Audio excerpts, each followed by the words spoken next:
update. Good afternoon. Thanks for tuning in to NBC News Daily. I'm Haley Hines with your Midday Ark-La-Miss update. Farmerville police responded to reported gunshots in the Dole Street area on Saturday evening.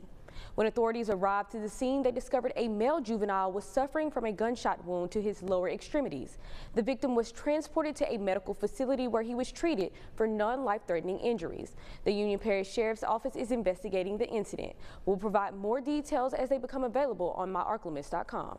And continuing that coverage, Hickory and Dole Street has reopened for traffic. Farmerville Police and the Union Parish Sheriff's Office had closed the area to investigate the previously mentioned shooting. Now moving to news across Louisiana, Congressman Cleo Fields hosted a town meeting in Shreveport where he addressed his constituents' concerns about what is going on in Washington under the Trump administration and the worldwide implications. Alexandria Meacham reports. I think this president has done a good job in scaring a lot of people.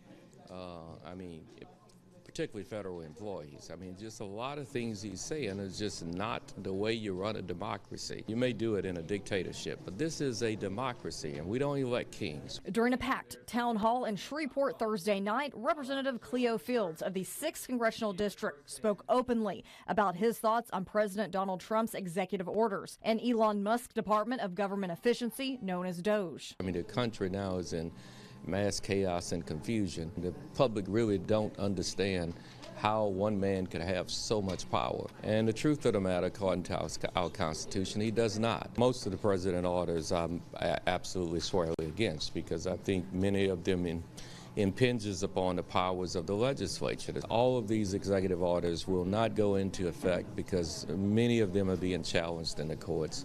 I do understand this one man by the name of Elon Musk going into departments, taking their personal private information. I think that's unconscionable and unconstitutional, but we got to continue to fight. His thoughts on the state of the Democratic Party and its House Minority Leader. I feel very good about it. I think Hakeem Jeffries is a very strong leader. I think he's doing very well with guiding the Democratic Party. The president's shift away from relations with Ukraine in support of Russia. Fields says Ukraine is America's ally. At the end of the day, Ukraine did not start the war. Russia started the war. Bullies like Putin, the way you deal with a bully, you stand up to him. And I think Ukraine stood up to him. I think America needs to continue to stand on the side of Ukraine, because if we allow him to do it this time, he's going to continue to do it. There'll be no end to it. And his relationship with House Speaker Mike Johnson. We have different views, obviously, but we are very good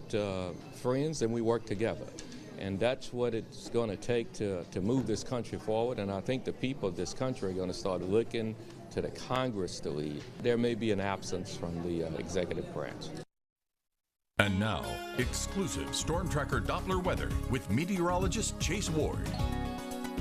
Clouds are continuing to decrease as we head into this afternoon. Temperatures rising to lower 60s for our daytime highs. We'll probably have a few clouds that will linger for areas just south of the I-20 corridor. And as we head into tomorrow morning, temperatures will be in the lower 40s for our lows. We'll see mostly clear conditions. There might be a chance for some patchy fog to try to redevelop for some areas spread to the south where there's more moisture present.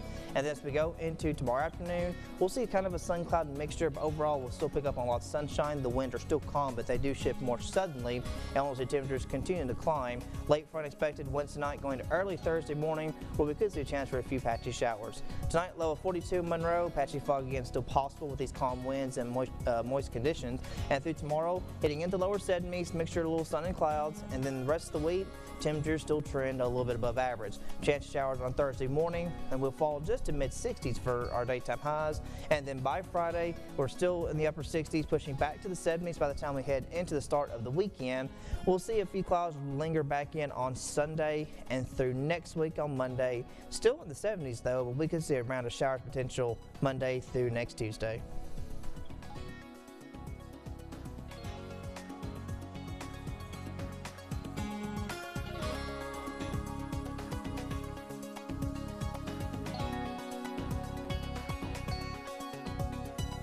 When you see news happening, call the NBC 10 Fox 14 News Hotline, 812-1410, sponsored by RoofMax. Get a free estimate today.